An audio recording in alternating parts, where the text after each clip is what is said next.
Bom dia, pessoal, tudo bem? Eu sou o professor Leandro, sou professor de filosofia do Colégio Interativo do 6º ao 9º ano, e na videoaula de hoje, do 8º ano, nós vamos abordar o seguinte conteúdo, capítulo 2, sobre a questão do conhecimento científico, né? Esse capítulo, ele se inicia na página 398 e vai até a página 407. Como que a gente vai fazer essa videoaula de hoje? Essa videoaula de hoje, ela vai ser dividida em 3 pequenas videoaulas. Por quê, professor? Porque como a gente tem bastante assunto para falar, o capítulo 2, ele trata de vários autores, então para que não fique uma coisa tão cansativa, a gente vai fazer da seguinte forma. A primeira parte da videoaula, nós vamos falar sobre a modernidade, o renascimento e a revolução científica, que vai das páginas 399 a 401. A segunda parte nós vamos falar sobre o filósofo francês matemático René Descartes e a questão do método cartesiano, que vai das páginas 401 às páginas 404. E na terceira e última parte nós vamos falar sobre os filósofos empiristas ingleses, né, que dentre eles estão Thomas Hobbes, John Locke e Francis Bacon, das páginas 404 às páginas 407. Então, nessa nossa videoaula, na primeira parte, nós vamos abordar a questão da modernidade, do renascimento e da revolução científica. Iniciando a nossa videoaula, é importante a gente saber as principais diferenças entre modernidade e período medieval. Sabendo as diferenças entre modernidade e período medieval, nós já vamos estar se encaminhando para a questão central da questão do renascimento, né? Que é esse salto, né, meio que qualitativo em relação ao período da modernidade. A gente sabe que no Renascimento, né, não houve uma ruptura total com os ideais da Idade Média. Não houve. O Renascimento, inclusive, ele resgata algumas questões da Idade Média, como, por exemplo, questões relacionadas à arte, à estética, mas ele consegue dar um passo significativo em relação a isso, e a gente vai aprender um pouco sobre isso hoje. Abram o livro de vocês na página 399, lá no início a gente já inicia falando a respeito do que foi a modernidade, né?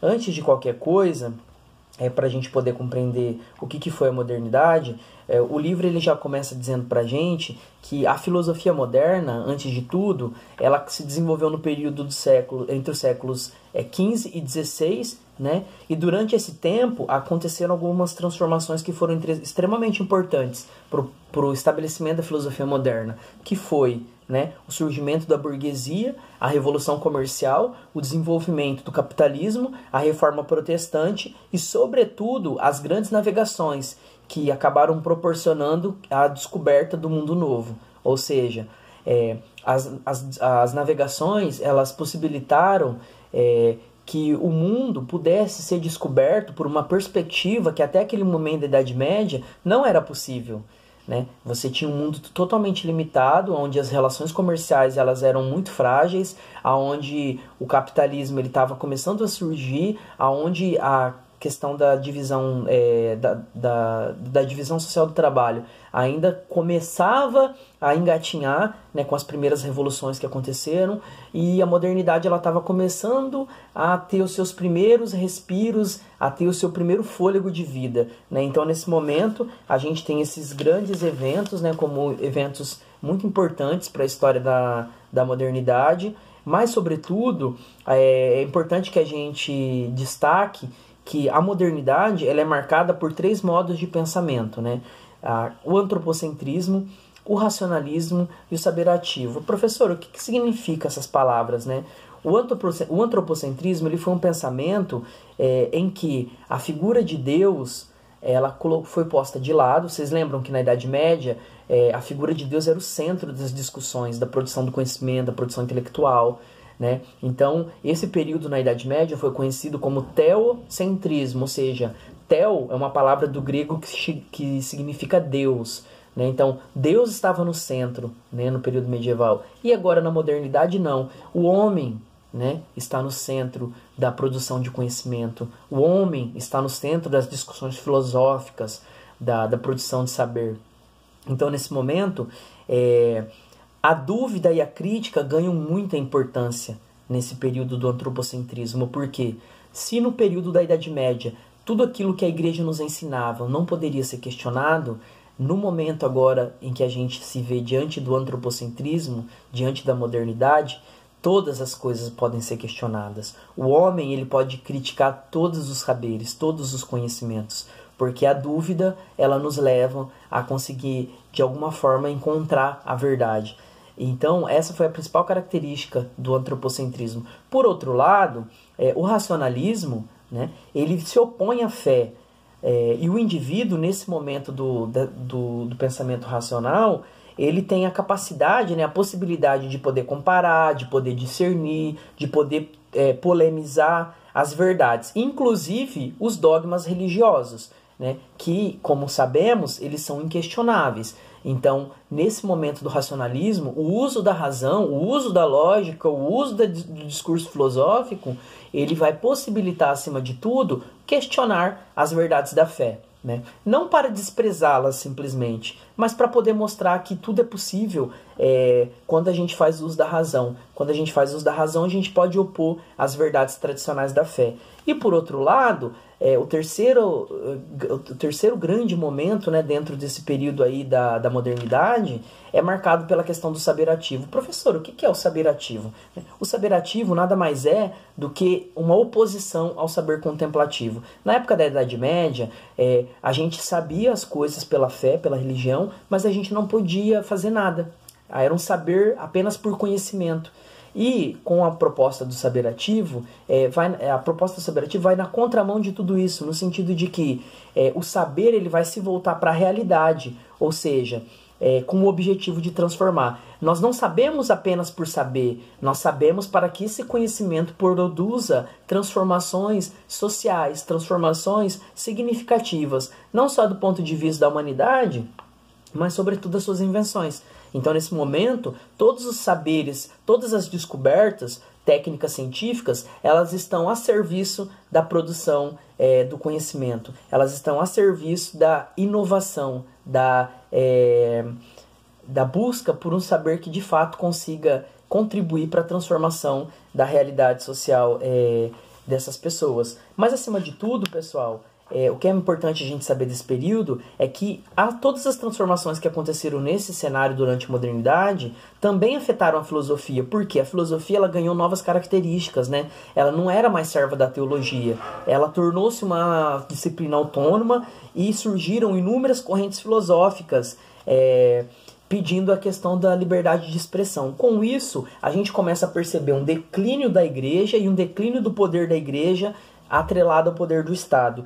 E começa a se desenvolver, então, um novo método racional para investigar as questões da natureza. Então, nesse momento, o que é extremamente importante a gente perceber é o surgimento do Renascimento. Com o Renascimento, o que a gente tem? A gente tem, além de tudo, uma valorização do ser humano, das suas ações, dos seus sentimentos, da sua inteligência. E essa tendência de valorizar o ser humano nessas peculiaridades, a gente atribui o nome de humanismo, né? O que foi o humanismo? O centro de todas as manifestações culturais e artísticas, né? E todos os pensadores, nesse momento, eles vão se expressar por meio da arte, do pensamento e das letras, né? Onde a cultura e o lado artístico ele ganhou bastante eficiência, mas acima de tudo, o latim também ele passou a ser substituído gradativamente. Como a gente sabia, o latim era a língua, né, oficial da religião e do império. Então, com a chegada do Renascimento, o latim ele vai sendo substituído aos poucos. Na página 399, logo no finalzinho e no início da página 400, a gente tem um quadro em que a gente pode perceber as principais características do Renascimento. Eu vou pedir para vocês lerem isso em casa. Fala sobre 6 principais características do Renascimento. A primeira é o racionalismo, o segundo é o antropocentrismo, o universalismo, o naturalismo, o individualismo e o humanismo, né? Então, cada uma dessas características possui funções específicas dentro desse período do Renascimento. Então eu vou pedir para vocês estarem lendo isso em casa, para vocês poderem estar reforçando ainda mais o conhecimento e o conteúdo de vocês. A partir disso, a gente se encaminha para a questão da Revolução Científica. O que foi a Revolução Científica, né? Nesse momento, a ciência ela vai se tornar independente da filosofia, né? E tendo como figura central nesse momento o filósofo chamado Galileu Galilei.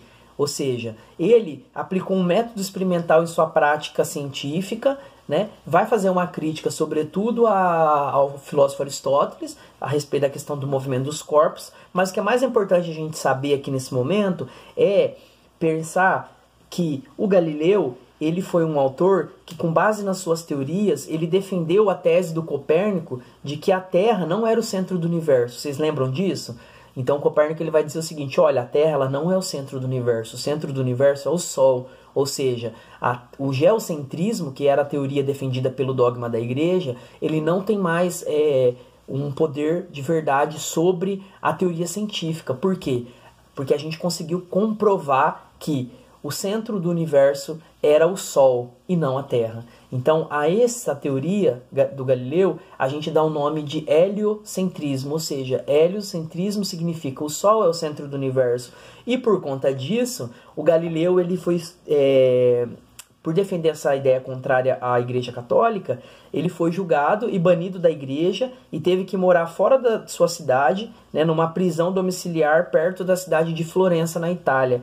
Só que com o passar do tempo, depois de muitos e muitos anos, a igreja ela reconheceu que Galileu estava certo e em 1992 o Vaticano, através do Papa João Paulo II, decidiu reabilitar Galileu para a igreja. Então, ou seja, isso significa que a ciência ela não possui verdades absolutas, mas significa que a ciência é uma construção contínua de saberes que estão em disputas. Então, o que é importante para nós nesse dia de hoje é frisar um pouco essa questão da modernidade, do renascimento e da revolução científica. A nossa primeira parte da videoaula de hoje termina por aqui. Bons estudos e espero que vocês tenham conseguido acompanhar a discussão. Até o próximo vídeo. Um abraço.